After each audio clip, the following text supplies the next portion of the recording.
Hello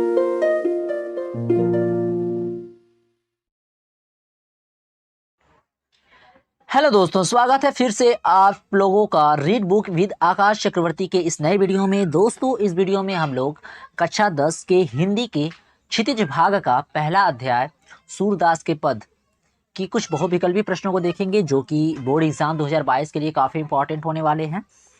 तो चलिए start करते हैं। पहला प्रश्न है, पद कविता के कवि कौन है? ऑप्शन है आपके पास तुलसीदास, सूरदास, नागार्जुन या ऋतुराज। तो इसका राइट आंसर हो जाएगा तुलसीदास। कौन सा हो जाएगा? इसका सूरदास हो जाएगा। ठीक है, क्योंकि सूरदास के पद है तो इसके जितने कवि कौन है? सूरदास जी हैं। तो पद कविता के कवि कौन हो जाएंगे? सूरदास।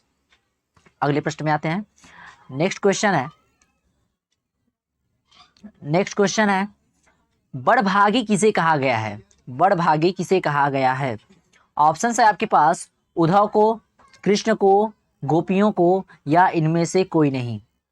ऑप्शन सुन लीजिए एक बार फिर से, उद्धव को, कृष्ण को, गोपियों को या इनमें से कोई नहीं। तो इसका राइट आंसर हो जाएगा उद्धव को। बड़भागी किसे कहा गया है? बड़भागी उद्धव को कहा गया है। ठीक है, आते हैं अगले प्रश्न पे। अगला प्रश्न है, कृष्ण द्वारा चुराई गई अपनी किस वस्तु को गोपियां वापस लेना चाहती है? कृष्ण द्वारा चुराई गई अपनी किस वस्तु को गोपियां वापस लेना चाहती हैं? ऑप्शन है आपके पास माखन, धन, मन या दही। तो इसका राइट आंसर हो जाएगा मन। इसका राइट आंसर क्या हो जाएगा? मन। कृष्ण द्वारा चुराई गई अपनी किस वस्तु को गोपियां वापस लेना चाहती है? तो इसका राइट आंसर हो जाएगा मन। अगले प्रश्न में आते हैं। अगला प्रश्न है, गोपियां श्री कृष्ण को किसके समान मानती है? गोपियां श्री कृष्ण को किसके समान मानती हैं? आपके ऑप्शंस हैं हारिल की लकड़ी के समान, राजगुरु के समान, कमल के पत्ते के समान, तेल की गगरी के समान। किसके समान मानती हैं? तो इसका राइट आंसर हो जाएगा हारिल के लकड़ी के समान। हारिल के लकड़ी के समान। अगले प्रश्न पे आते हैं।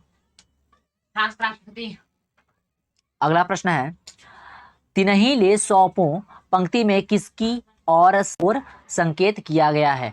तिनहि ले सौंपों पंक्ति में किसकी ओर संकेत किया गया है?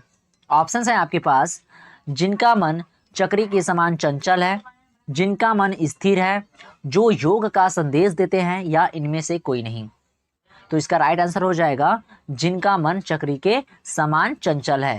तो इसका फर्स्ट वाला आंसर राइट हो जाएगा, जिनका मन चक्री के समान चंचल है। अगले प्रश्न पे आते हैं।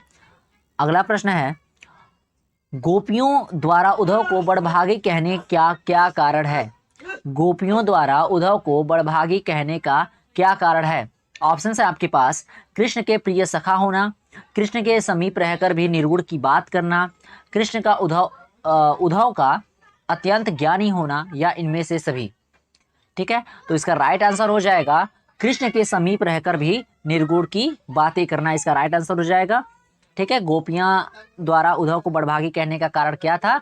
तो कारण यह था कि कृष्ण के समीप रहकर भी उद्धव निर्गुण जैसी बातें कर रहे थे। ठीक है, अगले प्रश्न की तरफ आते हैं।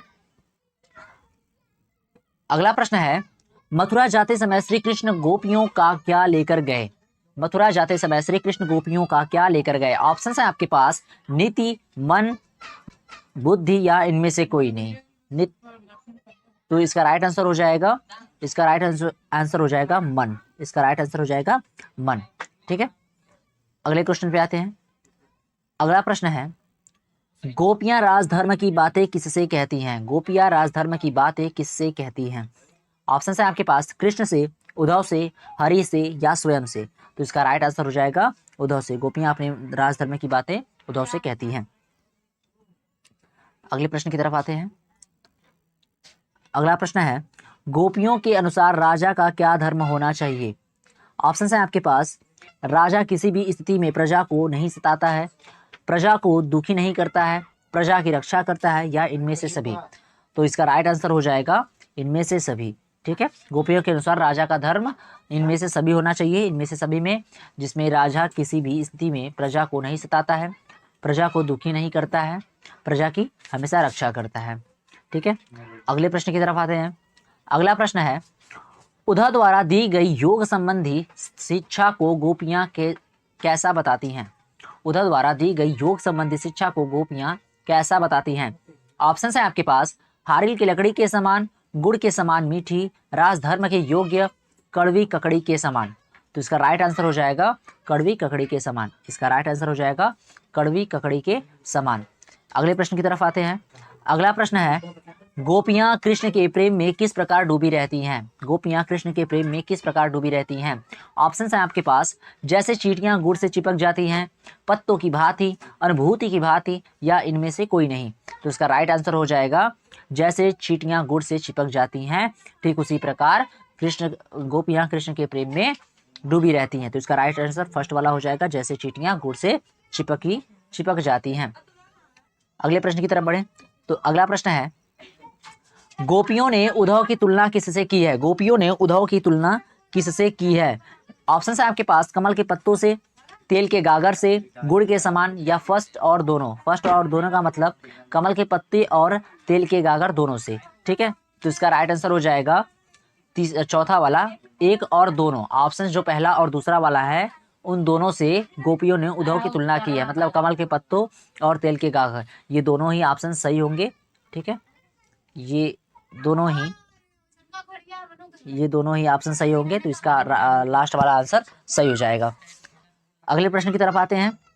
अगला प्रश्न है, गोपियों के अनुसार श्री कृष्ण ने किस मर्यादा का पालन नहीं किया? गोपियों के अनुसार श्री कृष्ण ने किस मर्यादा का पालन नहीं किया? ऑप्शन है आपके पास, प्रेम की मर्यादा, लोक लज्जा की मर्यादा, सामाजिक मर्यादा, या इनमें से सभी। तो इसका राइट आंसर हो जाएगा प्रेम की मर्यादा। अगले प्रश्न की तरफ बढ़े।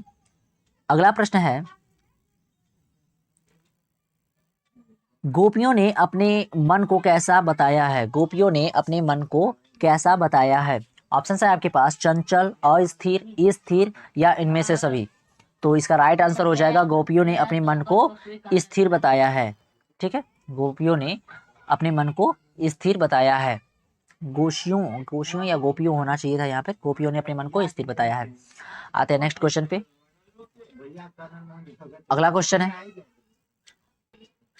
कमल के पत्ते व जल का उदाहरण निम्नांकित में से किसके लिए प्रयुक्त हुआ है? कमल के पत्ते व जल का उदाहरण निम्नांकित में से किसके लिए प्रयुक्त हुआ है? ऑप्शन है आपके पास, गोपियों के लिए, श्री कृष्ण के लिए, उद्धव के लिए, या स्वयं कवि के लिए। तो इसका राइट आंसर हो जाएगा उद्धव के लिए। कमल के पत्ते व जल का उदाहरण निम्नांकित में से उद्धव के लिए प्रयोग किया गया है।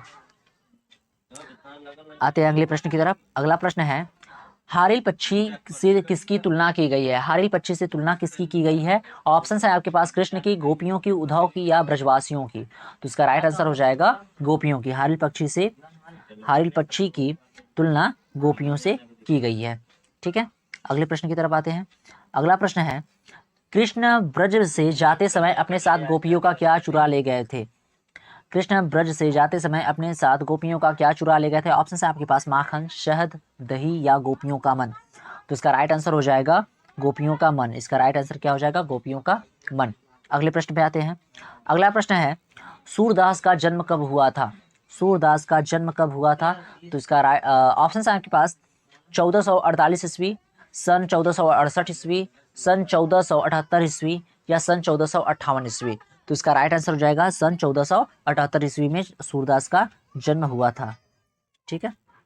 वीडियो अच्छी लगी होगी, अगर अच्छी लगे तो लाइक, शेयर और सब्सक्राइब करें, और अपने मित्रों को जरूर शेयर करें जो इस बार 2022 की बोर्ड की परीक्षा में बैठने वाले हैं। मिलते हैं अगले वीडियो में। वीडियो देखने के लिए धन्यवाद।